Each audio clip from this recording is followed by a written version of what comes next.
Recording चालू कर दी है सबके लिए। आज हम बात करेंगे किस चीज की, गेस करो। क्या लिख रहा और हूँ बताओ। लिखिए तो भैया पूरा। गाउस नियम। गाउस। ये तुमने पढ़ा नहीं है क्या स्कूल में? अभी तो अच्छा ठीक है, लेकिन स्कूल में तुम्हारे ऑनलाइन क्लास भी नहीं चालू हो रही है क्या? ऑनलाइन चलती थी भैया, मैं करता ही नहीं था। क्यों? बड़ा कॉन्फिडेंट हो तुम। भैया उस समय फोन नहीं था, और मतलब उनकी आवाजें गूंजती रहती थी तो करने का मन नहीं करता था, ठीक, मन नहीं किया। क्योंकि वो ठीक, जूम ऐप पे करवाते ही नहीं थे। ठीक है, ठीक है। चलो, गॉस नियम के बारे में हम पढ़ेंगे। इस नियम को जानने से पहले हमें एक चीज के बारे में जानना पड़ेगा। वो चीज क्या है? फ्लक्स। क्या आपने फ्लक्स के बारे में सुना है कभी? नहीं भैया। तो लिख लीजिए, फ्लक्स। एक सेकेंड ना, तुम लिखो फ्लक्स। जी भैया।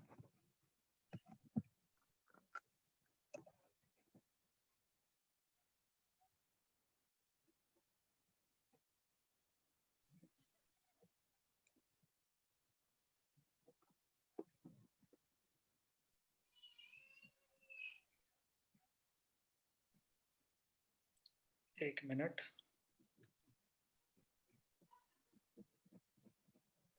हाँ, तो वैद्युत फ्लक्स के बारे में मैं बस देख रहा था कैसे लिखना है फ्लक्स को।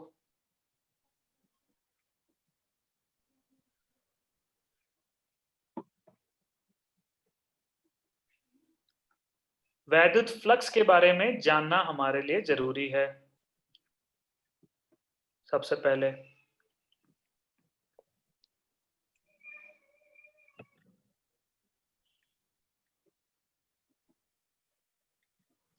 अब वैद्युत फ्लक्स होता क्या है? भाई वैद्युत फ्लक्स कुछ नहीं होता है। वैद्युत फ्लक्स जो है ये बताता है कि कितनी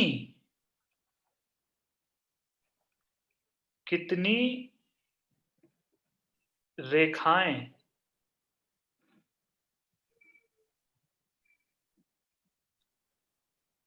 एक एरिया को क्या बोलते हैं? क्षेत्रफल।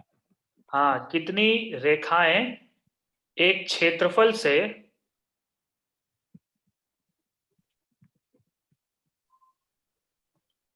क्षेत्रफल को काट रही हैं। कौन सी रेखाएं हैं ये? ये विद्युत फ्लक्स रेखा है। विद्युत रेखाएं, वैद्युत रेखाएं। ठीक है, एक चैप्टर का नाम क्या है? क्षेत्र है। ठीक है, तो जो वैद्युत क्षेत्र की जो रेखाएं होती हैं उसकी बात कर रहा हूं मैं, जिसके बारे में हमने पढ़ा था ना। जी भैया। वैद्युत क्षेत्र की रेखाएं। रेखाएं। आगे देखो गांव वाले। फारिद कौन है? फरीद होगा भैया। हाँ, फरीद कहाँ से है? गांव से है। जी भैया। ठीक है, तो वैद्युत क्षेत्र की जो रेखाएं हैं ये हमको देखनी है कि कितने ज्यादा वो जो रेखाएं हैं एक क्षेत्रफल को काट रही हैं। ठीक है, अब आपको ये चीज तो पता ही होगी कि मतलब कि जो रेखाएं होती हैं कहाँ से निकलती हैं? रेखाएं भैया वस्तु से निकलती हैं, जो हमारा धनात्मक या ऋणात्मक होता है वहां से रेखाएं निकलती हैं। धन से निकलती है कि ऋण से निकलती हैं रेखाएं, वैद्युत क्षेत्र रेखाएं? गुड भैया आफ्टरनून भैया। Good afternoon. ऋण से रेखाएं निकलकर धन में जाती हैं। ऋण से निकलती हैं कि धन से निकलती हैं रेखाएं? भैया धन से निकल के ऋण में मतलब वो हो हाँ, जाती हैं, हाँ, खत्म। धन से निकलती हैं रेखाएं।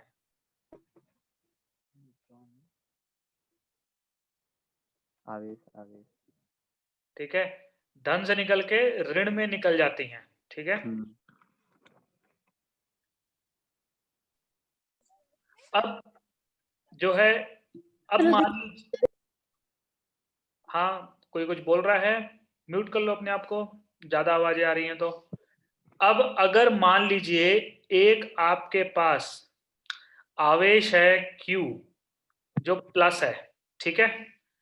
तो जी भैया। इससे आप ये अगर आप मान लेते हैं कि 4 रेखाएं निकल रही हैं, 4, ठीक है, 1 2 3 4। अब अगर आपके पास इसका दुगना चार्ज है 2Q पॉजिटिव, कितनी रेखाएं निकलेंगी? 8। 8 निकलेंगी। बहुत बढ़िया। 1 2 3 4 5 6 7 8, ठीक है। तो कितनी रेखाएं निकलेंगी एक आवेश से, वो उस वो दर्शाता है कि कितना बड़ा आवेश है वो। समझ में आ रही है बात? जी भैया। जो रेखाओं का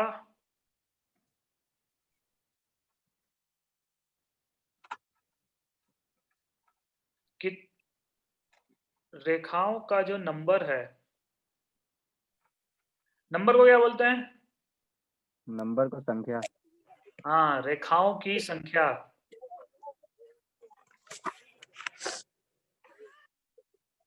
जो है दर्शाता है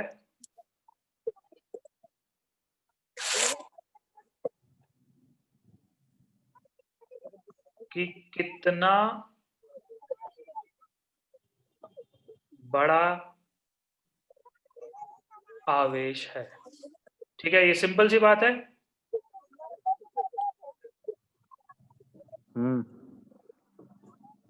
ठीक है।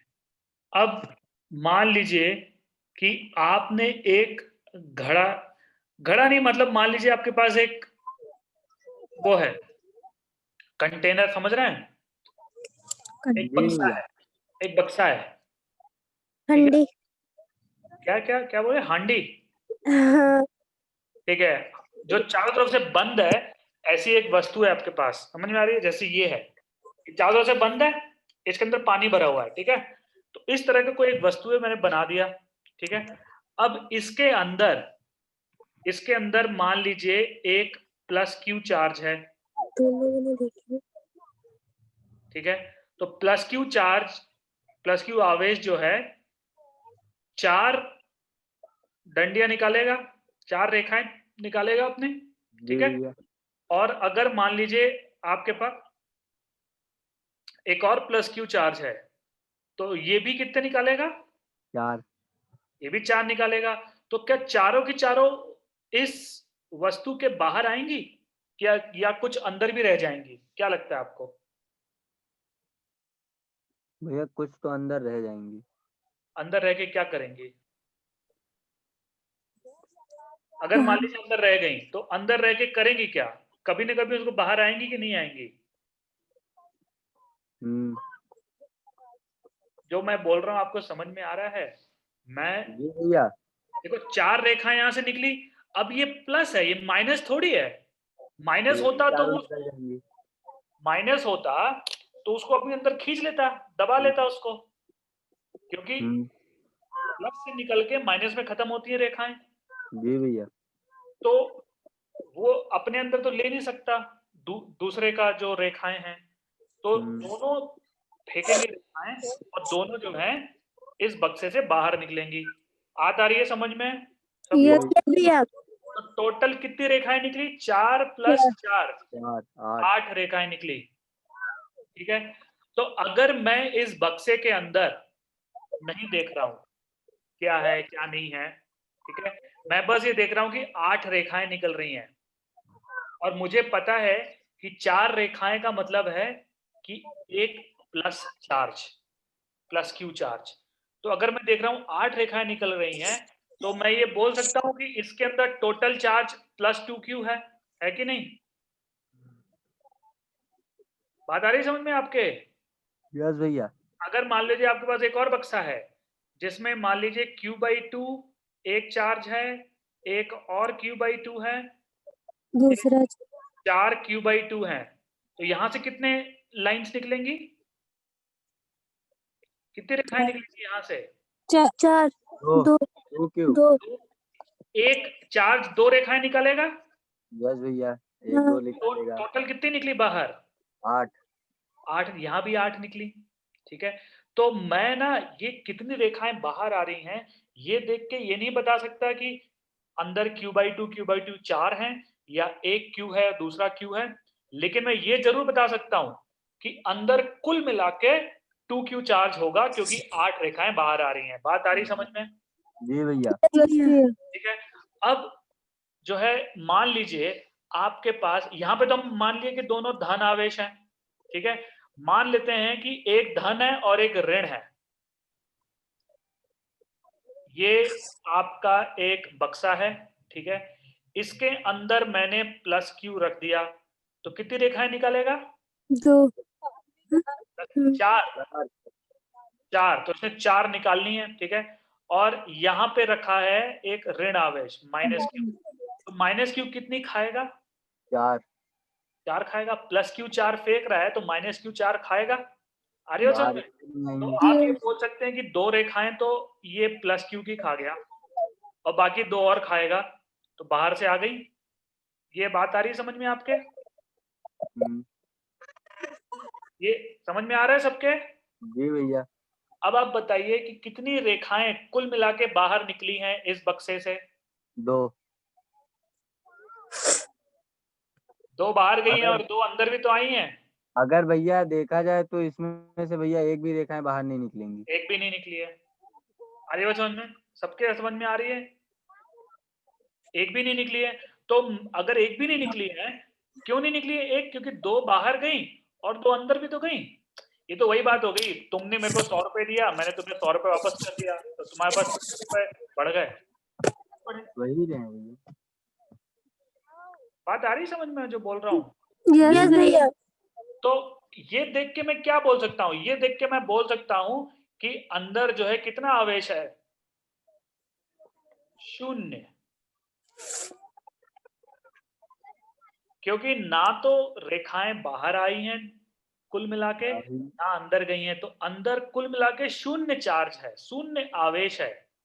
लेकिन ये हो सकता है कि एक प्लस क्यू है और एक माइनस क्यू है। ये हो सकता है कि एक माइनस q/2 है और एक प्लस q/2 है, लेकिन दोनों को जब आप जोड़ेंगे तो 0 आना चाहिए क्योंकि बाहर कोई रेखाएं निकल ही नहीं रही हैं। आई बात समझ में? जी भैया। अब आप जान लीजिए कि आपके पास एक बक्सा है। अब क्या इससे फर्क पड़ता है बक्सा कितना बड़ा है? जितनी रेखाएं बाहर निकल रही हैं, बक्सा कितना बड़ा है उससे फर्क पड़ता है? जी भैया, क्योंकि रेखाएं की जो संख्या होती है वो हमको दर्शाती हैं कि कितना बड़ा आवेश है हमारे पास।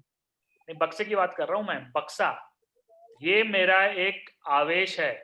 अब मैं बक्सा इतना बड़ा बनाऊं या इतना बड़ा बनाऊं या इतना सा बताऊं, जितनी रेखाएं निकलेंगी उतनी लिखेंगी सब जगह से, हम्म। है ना? तो बक्सा बड़ा छोटा बनाने से कोई फर्क नहीं पड़ रहा है, 4 की 4 रेखाएं निकलेंगी हर एक बक्से में से। बात आ रही समझ में? यस भैया। ठीक है।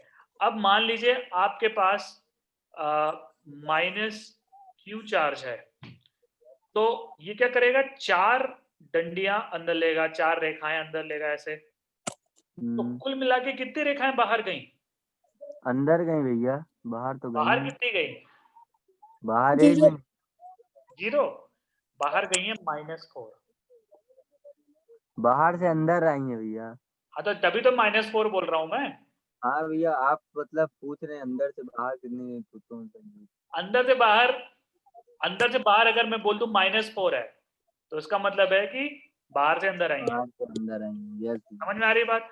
माइनस का मतलब यही हुआ कि बाहर, अगर मैं बोलूं बाहर निकलने वाली रेखाएं -4 हैं, तो मतलब -4 जो है 4 अंदर आ रही हैं। तो अगर अंदर आ रही हैं, या इसको हम फ्लक्स कहते हैं, ठीक है? प्लस का विद्युत प्लस का। इसको हम फ्लक्स कहते हैं। और अगर ये माइनस है तो इसका महत्व ये है, इसका मतलब है कि बक्से में कितना चार्ज बंद है?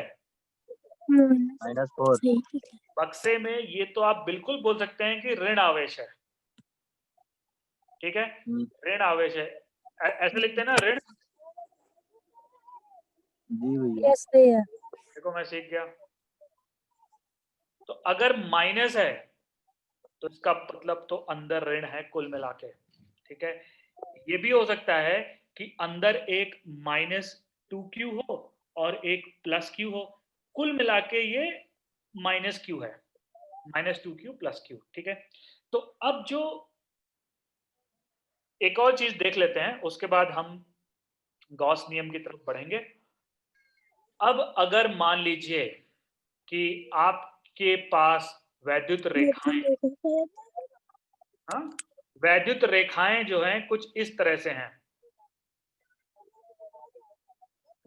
ये क्या दर्शाता है, किस तरह का वैद्युत क्षेत्र है यहाँ पर? समान समांतर है, क्योंकि दूरी ना घट रही है ना बढ़ रही है, जो घनत्व है ना बढ़ रहा है ना घट रहा है जब आप आगे जा रहे हैं, ठीक है। तो ये जो है रेखाएं इस तरह से हैं। क्या ये रेखाएं आपको दिखाई देती हैं? यस भैया। अगर ये दिखाई देती हैं तो इलाज कराएं अपना, ये नहीं दिखाई देनी चाहिए, ठीक है। ये आपका वैद्युत क्षेत्र की रेखाएं हैं, ऐसे चलती जा रही हैं, इनविजिबल है, नहीं दिखती हैं। अब मान लीजिए कि आपके पास एक ऐसा क्षेत्रफल है। किस तरह का क्षेत्रफल है? आपने क्षेत्रफल ऐसे रखा हुआ है। कौन रो रहा है? ये ये जो है वैद्युत क्षेत्र के अंदर मैंने एक क्षेत्रफल रखा हुआ है, जिसका जो क्षेत्रफल है a है। किस तरह का वो क्षेत्र है? मैंने ऐसा लिया है, ये लिया मैंने और इसको ऐसे डाल दिया अंदर। समझ में आ रही है बात? तो जो रेखाएं ऐसे ऐसे जा रही हैं इसके अंदर, तो जब मैं सामने से देखूंगा तो ये पूरा क्षेत्रफल नहीं दिखेगा इसका, सिर्फ एक डंडी दिखेगी। भैया जो काम भैया क्या क्या फिर से बोलो, बात आ रही है समझ में जो मैं बोल रहा हूँ? यस भैया। शहर वाले हाँ भैया। आ रही ना समझ में? जी भैया आ रहा। बिल्कुल सही बात। तो अब मेरे को ये बताओ कितनी रेखाएं इस क्षेत्रफल से आगे की तरफ निकली हैं फिलहाल? 5 5 निकली हैं, बहुत बढ़िया बात। तो आप मेरे को ये बताइए, अच्छा फ्लक्स को हम लोग कैसे लिखते हैं? इस तरह से हम फ्लक्स लिखते हैं। इसका मतलब होता है ये फ्लक्स है, ठीक है। तो यस भैया। अब ये जो फ्लक्स है ये किसके अनुपात में बढ़ेगा? अगर मैं जो है वैद्युत क्षेत्र का मान बढ़ा दूं तो ये जो घनत्व है इनका बढ़ेगा कि नहीं बढ़ेगा? बढ़ेगा। बढ़ेगा। तो जो फ्लक्स है वो जो वैद्युत क्षेत्र के मान के जैसे ही वैद्युत क्षेत्र बढ़ेगा फ्लक्स भी बढ़ेगा। समझ रहे हैं? और क्या मैं ये बोल सकता हूं कि जो फ्लक्स है वो कितना बड़ा क्षेत्रफल है उस पर भी निर्भर करता है। अगर मैं छोटा सा क्षेत्रफल ले लूं तो सिर्फ 3 रेखाएं जाएंगी। बात आ रही समझ में? ठीक है। अब मेरे को ये बताइए कि अगर मैं इस क्षेत्रफल को, उतने बड़ा क्षेत्रफल है लेकिन मैंने इसको ऐसे कर दिया, अब कितनी रेखाएं जा रही हैं इसमें? 4 4 जा रही हैं। जी भैया। अब कितनी जा रही हैं? 3 अब 1 जा रही हैं। और अब कितनी गई? अब एक इसको आर पार जा रही हैं? नहीं। आर पार तो नहीं जा रही हैं, ठीक है। एक। तो भाई जो ये जो फ्लक्स है दोस्तों, कितनी जो वैद्युत क्षेत्र की रेखाएं, कितनी रेखाएं जो हैं उस क्षेत्रफल के आर पार जा रही हैं, ये ना केवल सिर्फ जो है उसके क्षेत्रफल और वैद्युत क्षेत्र पे निर्भर करता है, ये ये कितना एंगल है उस पे भी डिपेंड करता है। समझ में आ रही है बात? यस भैया। तो क्षेत्रफल का जो एंगल है वो इसको कहते हैं। आप एक ऐसे लाइन बनाइए, इस लाइन से वैद्युत क्षेत्र के बीच में एंगल देख लीजिए आप। फिलहाल कितना है? फिलहाल इसमें ये ये एरिया का एंगल है। एक एरिया का जो सदिश का जो दिशा है वो ये है। क्या आपको पता है एरिया एक सदिश है? क्षेत्रफल। क्षेत्रफल एक सदिश है, किसी ने बताया नहीं होगा अभी तक, लेकिन इस अध्याय में हम लोग क्षेत्रफल को एक सदिश के जैसे देखेंगे। और अगर वो सदिश है तो उसका एक वो भी रहना चाहिए किस दिशा में है क्षेत्रफल। तो क्षेत्रफल की दिशा हम कैसे बताते हैं? क्षेत्रफल अगर ऐसे रखा हुआ है तो उसमें एक रेखा ऐसे बना दीजिए आप जो उसके परपेंडिकुलर है। परपेंडिकुलर क्या बोलते हैं हिंदी में? खड़ी है भैया, हाँ जी, खड़ी है, परपेंडिकुलर एकदम खड़ी। लंब, परपेंडिकुलर 90 डिग्री। लंब लंब। सीधी। हाँ, उसके लंब ऐसे रखा हुआ है 90 डिग्री पे। तो ये जो डंडी है, ये डंडी जो है एरिया का जो है बताएगा किस दिशा में है। आ रही है समझ में? तो इसी तरह से आप देखेंगे कि वो डंडी यहाँ पर ऐसे हो गई, यहाँ ऐसे हो गई और यहाँ कैसे हो गई? इस तरह से हो गई। बात आ रही है समझ में? बाहर हो गया। तो अब जो मैं ये एंगल की बात कर रहा हूं, किसके किसके बीच में एंगल? एरिया और क्षेत्रफल और वैद्युत क्षेत्र के बीच में। अभी कितना एंगल है? जब ऐसे ऐसे खड़ा है तो कितना एंगल है? 90। 90 डिग्री। नहीं, क्षेत्रफल और वैद्युत क्षेत्र के बीच में कितना एंगल है? क्षेत्रफल इस दिशा में है, क्षेत्र भी वैद्युत क्षेत्र इस दिशा में है, कितना एंगल हो गया? ये तो भैया 180 हो गए। 180 ऐसे नहीं होता है, 180 ऐसे होता है। ये होता है 180। ये कितना है? 0 है। सबको समझ में आ रही है बात? यस भैया। नहीं आ रही भैया, क्या नहीं आ रहा? भैया ये एंगल ही नहीं समझ में आ रहा। अरे ये एंगल किसके किसके एंगल दो रेखाओं के बीच में होता है तो समझ में आता है ना। हाँ भैया। पहली रेखा जो है वैद्युत क्षेत्र की रेखा है, उसमें तो कोई समस्या नहीं है। दूसरी रेखा जो है वो रेखा एरिया के 90 डिग्री में ऐसे ऐसे निकल रही है। वो जो लाल रेखा दिख रही है ना, वो दूसरी रेखा है।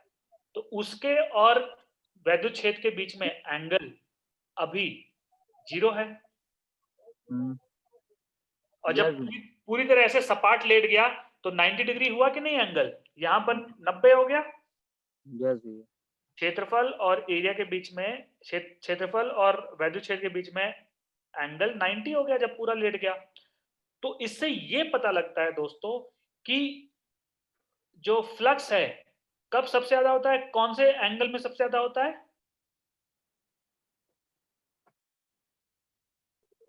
जब लेटने पर। एंगल जब एंगल 0 होगा, जब ऐसे खड़ा होगा तो सबसे ज्यादा होगा कि नहीं होगा?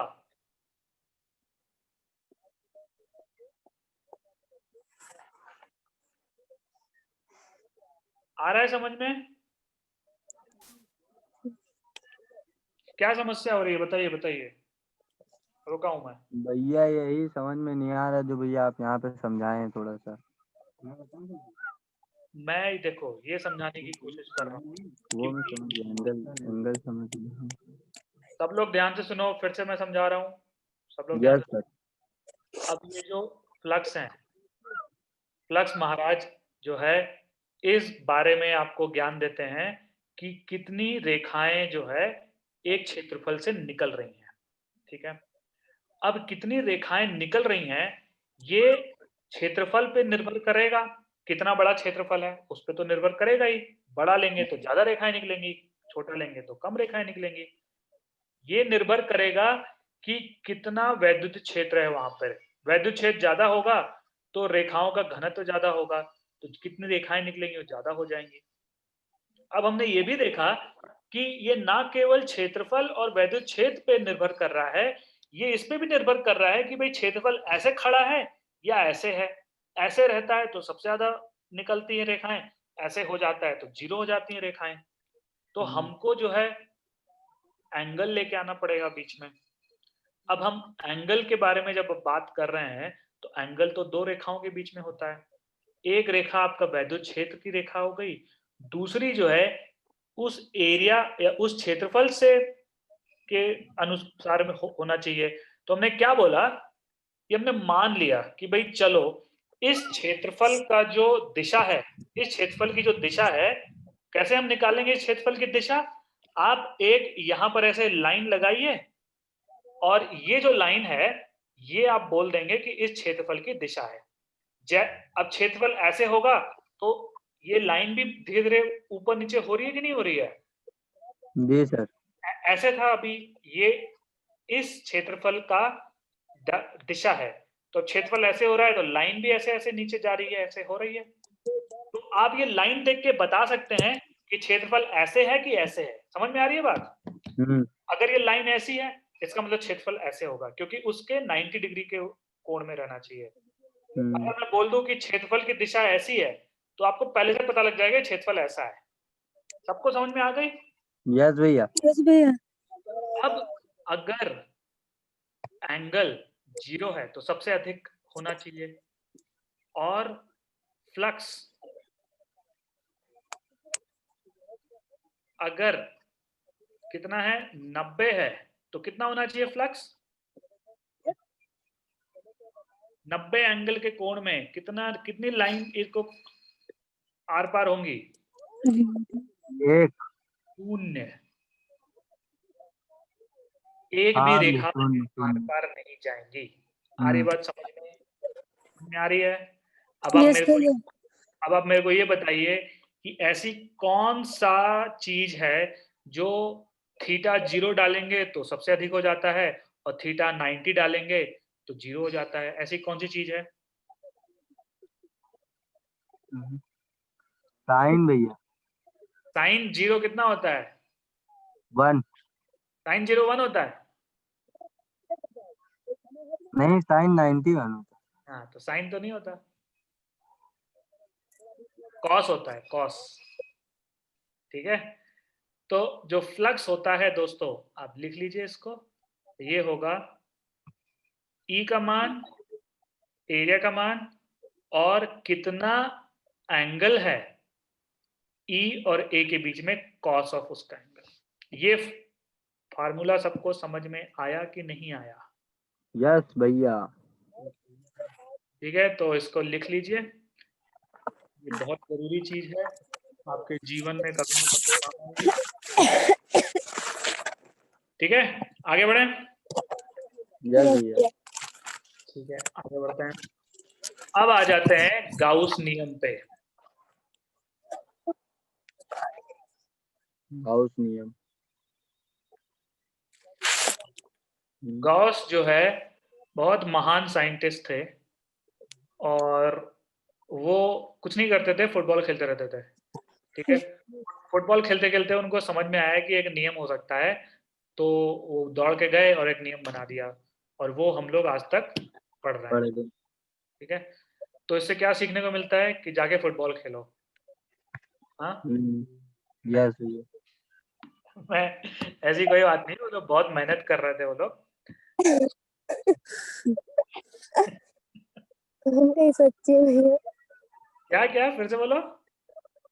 मुझे लगा सच में मतलब वो फुटबॉल खेलते थे। ये फुटबॉल तो खेलते ही हैं, सभी फुटबॉल खेलते हैं, तो तुम लोग भी नहीं खेलते ही होगे। मतलब कि फुटबॉल खेलते खेलते उन्हें ये नियम याद आया। हाँ, बोलते यही हैं कि अरे मैं तो बस टाइम पास कर रहा था, करते करते हो गया मेरे से, जैसे। लेकिन ऐसा होता नहीं है, काफी उन्होंने मेहनत मशक्कत के साथ ये जो रख रहा हूँ आपके सामने किया है। कोई भी चीज आसानी से नहीं मिलती है, हमेशा याद रखिएगा। ठीक है, चलिए, तो गाउस नियम के हिसाब से दोस्तों, जो फ्लक्स होता है, फ्लक्स क्या होगा? ई ए कॉस थीटा। ठीक है, अगर अगर ये फ्लक्स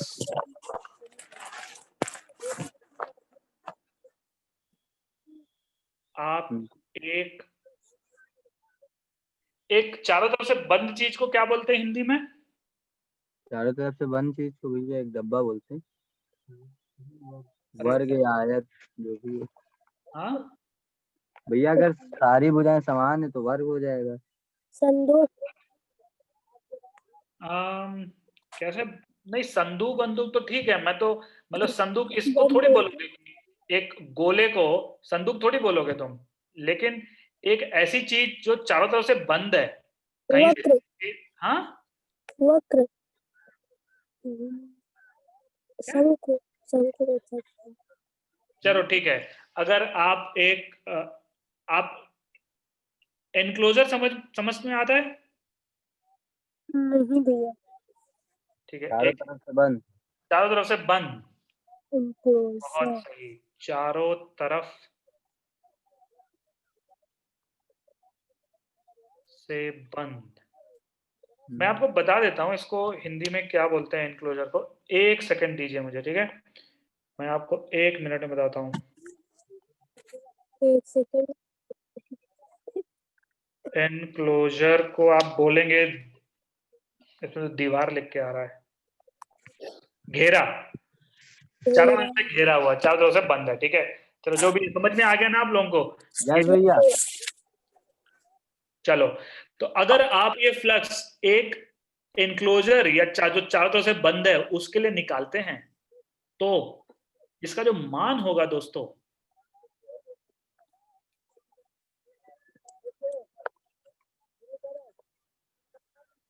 इसका जो मान होगा कुल मिला के, वो होगा कितना आवेश उस एनक्लोजर के अंदर है, उसका भाग देंगे आप एप्सिलॉन नॉट से। आई बात समझ में? जी भैया। ये आपको समझ में आता है ये क्या है? सिग्मा। हाँ, सिग्मा। तो आप जोड़ रहे हैं, ठीक है? जितने भी अंदर हैं उनका जोड़, मतलब अगर मान लीजिए Q1 Q2 Q3 है अंदर, तो इन दोनों को जोड़ दिया तो सिग्मा ऑफ Q हो गया। समझ में आ रही है बात भाई? मैं ये बोल रहा हूं कि अगर आप फ्लक्स निकाल लिए अंदर से, आपने अभी अभी तो ये तो पढ़ा ही है कि कितनी लाइन निकलेगी उसके अंदर से, उससे आप पता लगा सकते हैं कि अंदर कितना आवेश है। ये हमने भैया पढ़ा ना ई शुरू में। नहीं है, क्या फिर से बोलो?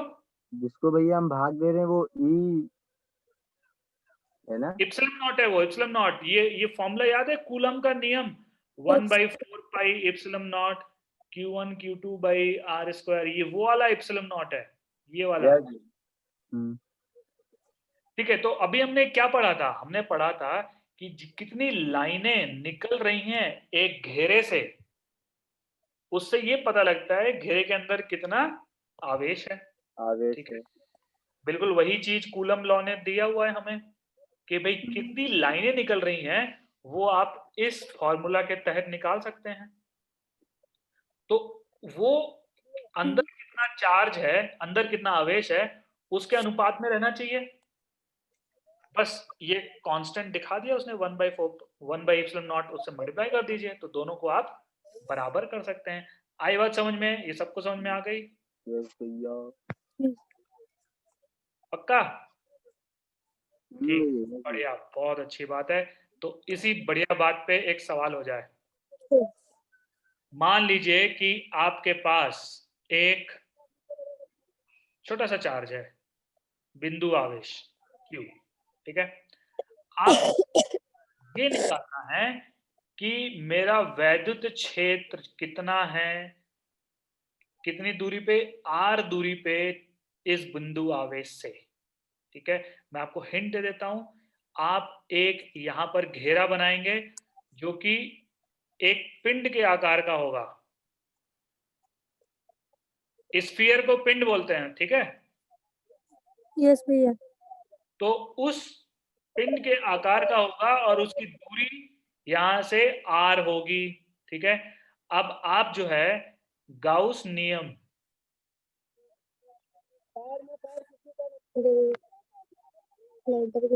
गाउस नियम उस पिंड पे लगाइए।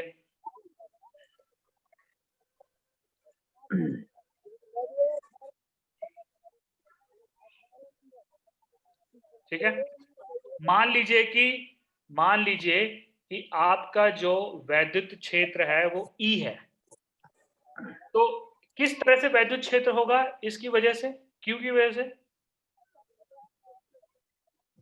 किस तरह से रहता है वैद्युत क्षेत्र एक बिंदु आवेश के द्वारा? आपने तो पढ़ा ही है ना, बताइए। यस भैया। किस तरह से होगा? बाहर की तरफ रेखाएं निकलेंगी कि नहीं? हाँ भैया ये निकलेगी। हाँ, तो बोल क्यों नहीं रहे हो? बाहर की तरफ निकलेंगी, बिल्कुल निकलेंगी। तो ये बाहर की तरफ रेखाएं निकली इस तरह से। 4 रेखाएं निकलेंगी। 4 तो हमने ऐसे समझने के लिए बोल दिया था, निकलेंगी तो ढेर सारी। क्यू प्लस है ना, तो क्यू प्लस में तो 4 ही निकल रही थी। नहीं नहीं नहीं, मैं तो समझाने के लिए बोला 4 है। अच्छा क्यू प्लस से 10 निकल सकती हैं, डबल क्यू से 20 निकलेंगी, समझ रहे हैं? तो मान लेते हैं 4 निकली हैं, हालांकि निकलेंगी तो अनगिनत, खूब सारी निकलेंगी। क्या मैं ये बोल सकता हूं कि ये जो घेरा बनाया है मैंने, इस घेरे में हर जगह जो है, जो वैद्युत क्षेत्र का मान होगा वो एक समान होगा? क्या मैं ये बोल सकता हूँ?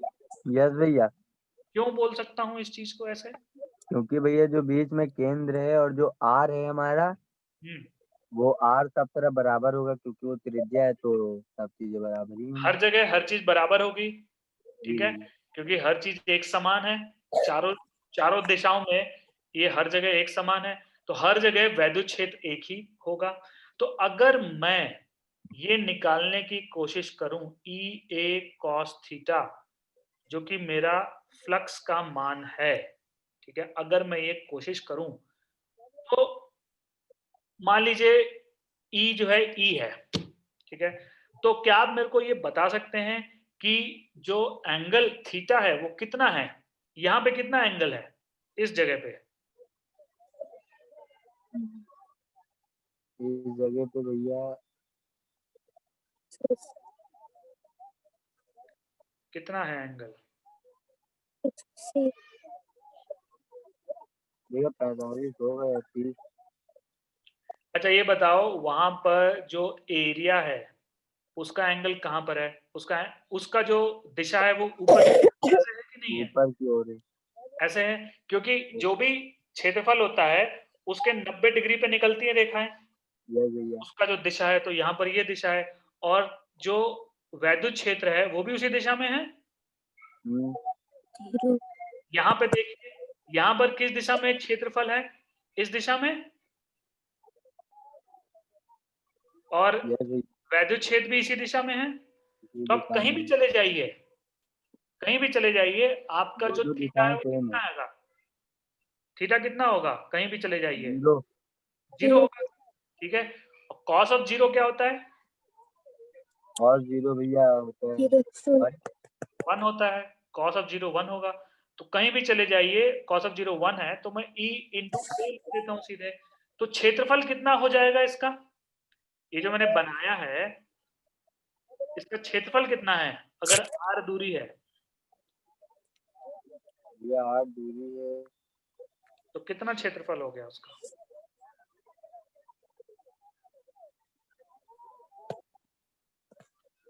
अरे भैया क्षेत्रफल निकालना भूल गए। क्षेत्रफल कितना होता है एक पिंड का, r दूरी है तो? हाँ भैया, pi R square. Pi R square तो एक गोले का होता है, ये तो पिंड है पूरा, तीनों दिशा में। हम्म? पाई आर क्यूब होगा भैया।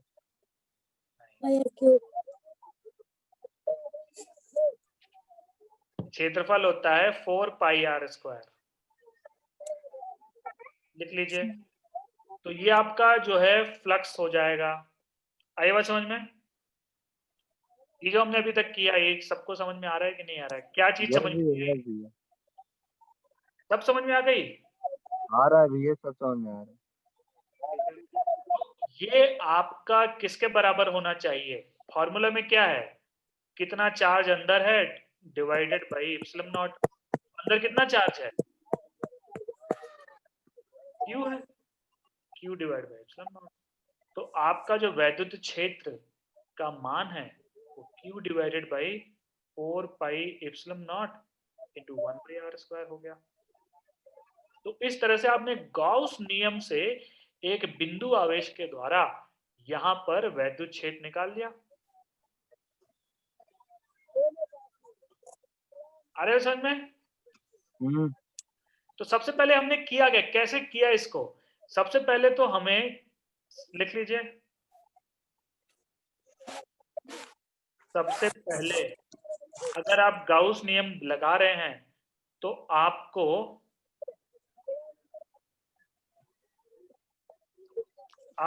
एक घेरा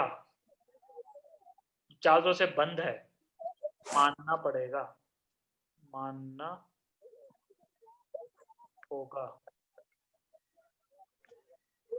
फिर उसके बाद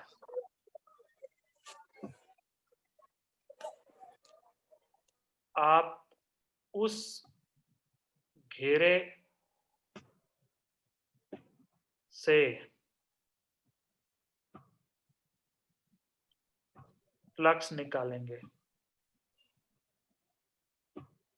और फ्लक्स निकाल के कितना अंदर चार्ज है एप्सिलॉन नॉट से डिवाइड करके उसको बराबर कर देंगे, आपका ई आ जाएगा। आई बात समझ में? तो ये हो गया Yes, एक बिंदु आवेश से आप, ये तो आपको पहले से पता है कि नहीं ये फॉर्मूला, yes भैया। है ना? तो आप देखिए यही जो फॉर्मूला है हमने गाउस नियम से भी आ गया हमारे पास। अब हम देखते हैं एक और चीज, वैद्युत क्षेत्र लिखिए। वैद्युत क्षेत्र हम निकालेंगे किसके द्वारा? एक वैद्युत क्षेत्र हम निकालेंगे, एक सेकेंड, हाँ। वैद्युत क्षेत्र एक एक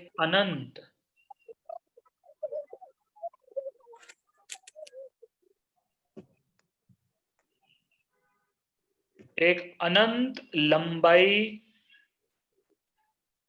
के द्वारा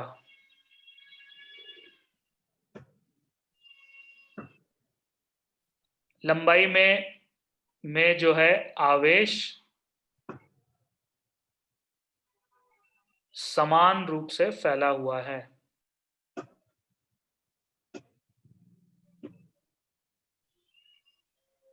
ठीक है, तो इस तरह से मान लीजिए आपके पास ये छड़ है जो कि अनंत चलती जा रही है ऐसे पूरा,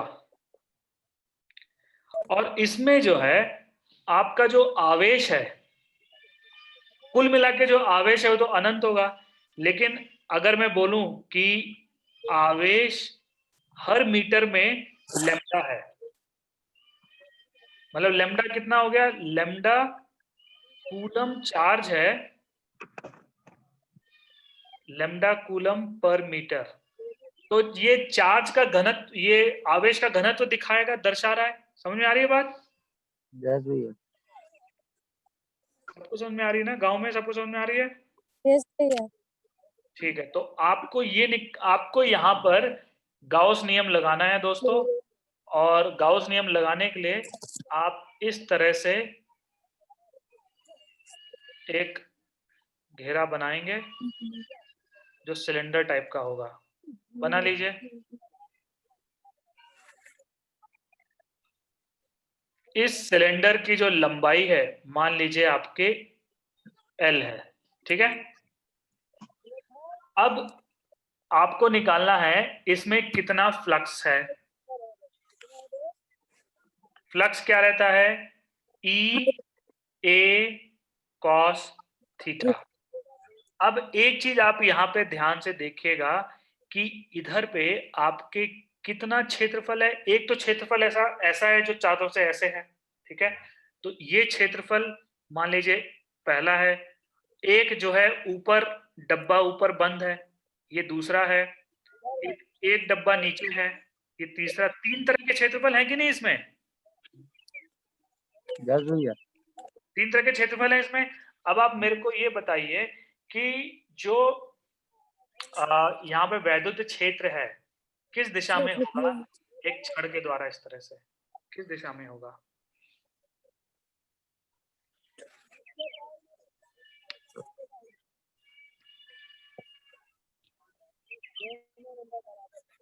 तकलीफ कुछ? भैया आप पूछ क्या रहे हैं इसमें? मैं आपको पूछ रहा हूं कि किस दिशा में वैद्युत क्षेत्र होगा। मैं आपको बता दूं किस दिशा में होगा, आसानी होगी फिर। वैद्युत क्षेत्र इस दिशा में होगा, बाहर की तरफ, छड़ से बाहर की तरफ वैद्युत क्षेत्र निकलेगा, ठीक है। इस तरह से वैद्युत क्षेत्र होंगे। तो अगर आप जैसे ऊपर से देखेंगे ना तो आपको वैद्युत क्षेत्र ऐसे दिखाई देगा। आ रही बात समझ में? ये छड़ अंदर की तरफ गई, ये वैद्युत क्षेत्र चारों तरफ ऐसे फेंकेगा, लेकिन अगर आप सामने से देखेंगे तो ऐसे दिखेगी, ठीक है। अब आप मुझे ये बताइए दोस्तों कि यहां पर ऊपर जो है, ऊपर ऊपर में जो है ये जो क्षेत्रफल है और जो ये वैद्युत क्षेत्र है, दोनों के बीच में कितना एंगल है? कौन सा भैया? 2 नंबर पे का जो क्षेत्रफल है, ऊपर एक गोल रखा हुआ है ना, पूरा बंद है चारों तरफ से। यस भैया। ऊपर का जो ढक्कन है, उस ढक्कन में कितना एंगल है जीरो। एरिया और वैद्युत क्षेत्र के बीच में? जीरो। 0। एरिया की दिशा कहां पर है? एरिया की दिशा तो ऐसे है, ऊपर की तरफ। एरिया तो परपेंडिकुलर होता है ना, ऐसे 90 डिग्री के ऊपर होगा। यस भैया। तो ये एरिया हो गया और वैद्युत क्षेत्र ऐसा है, तो कितना एंगल हो गया? 90। 90। तो अगर 90 है तो फ्लक्स कितना होना चाहिए? भैया कॉस जीरो। लगाएंगे तो 0 जीरो हो हो जाएगा, जाएगा। 0 होना चाहिए। तो टोटल जो फ्लक्स है इन तीनों को मिला के आना चाहिए, ठीक है? तो 2 में 0 हो जाएगा फ्लक्स, क्योंकि एंगल 90 है। क्या 3 में भी एंगल 90 है? जी भैया। आप देख लीजिए, 3 में भी एरिया ऐसा है और ये ऐसा, ये 90 है, ऐसा है तो तो 3 90 भी है 0 तो हो ये भी जाएगा। 0 हो जाएगा। 1 बताइए क्या एंगल है? 1 होगा।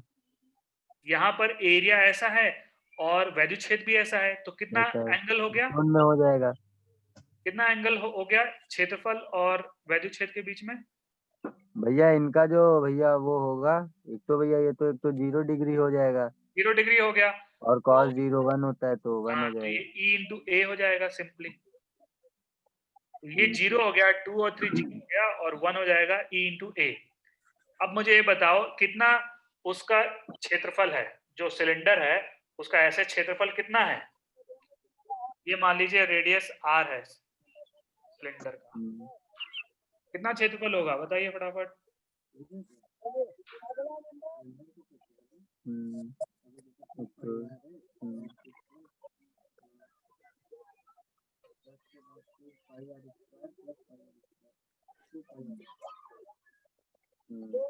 नहीं मालूम? हाँ भैया। क्षेत्रफल होगा इसका 2 पाई 2 r पाई l, r s। ठीक है? ये हो गया इसका फ्लक्स, ठीक है?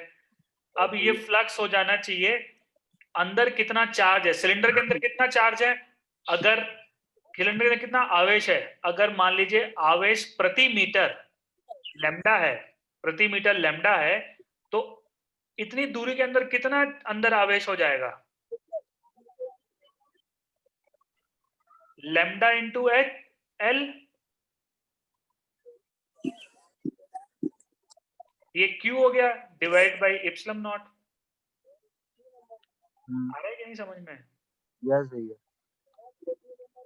अरे देखो भाई, सिंपल सी बात है, एक ऐसे डंडी है, इसमें मैं बोल दूं कि ये 5 किलो पर मीटर इसका भार है, तो अगर मैं इतनी दूरी का छड़ लूंगा, जिसकी दूरी मान लो x है, तो यहां से लेकर यहां तक में कितना उसका भार हो जाएगा?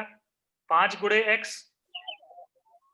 तो उसी तरह से ये आवेश है कि भाई इतना आवेश प्रति मीटर है, तो L के अंदर जो आवेश होगा वो ये गुणे L होगा, ठीक है? तो L और L चला गया, यहां से आपके पास आ जाएगा वैद्युत क्षेत्र lambda divide by 2 pi epsilon not r। तो ये आपका वैद्युत क्षेत्र आता है एक अनंत लंबाई के द्वारा। इसमें कोई दिक्कत जल्दी पूछो, अपने पास 3-4 मिनट है, हम लोग कोई अगर आपको तकलीफ है उसके बारे में बात कर सकते हैं। बताइए फटाफट। अभी तो भैया कोई तकलीफ नहीं। गांव में सब ठीक ठाक? यस भैया। सब मजे में। सब मजे में?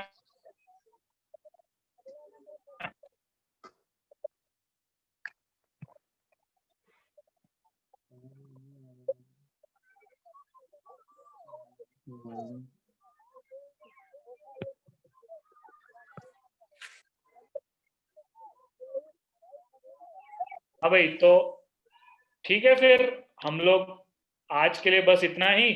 अगली बार जब हम मिलेंगे तो हम और बातें करेंगे, और अब हम अगला अध्याय चालू करेंगे। ये अध्याय हमारा समाप्त हो खत्म, गया है। पहला चैप्टर खत्म भैया। पहला चैप्टर थोड़ा सा बचा हुआ है। आप एक काम करिए, जो आपके पास बुक है ना, सबके पास नहीं नहीं, भैया। बुक नहीं है तो मैं बुक भेज दूं व्हाट्सएप आप पे। ये पीडीएफ डाल सकते हैं भैया। हिंदी वाला कि इंग्लिश वाला, कौन सा वाला भेजूं? हिंदी वाला। हिंदी वाला भेजता हूँ, उसके सवाल लगाना चालू कर दो। यस भैया। ठीक है, चलिए फिर आज बस इतना ही। मिलेंगे हम फिर कभी। थैंक यू भैया। Thank you bye bye. भैया। Bye bye. बाय।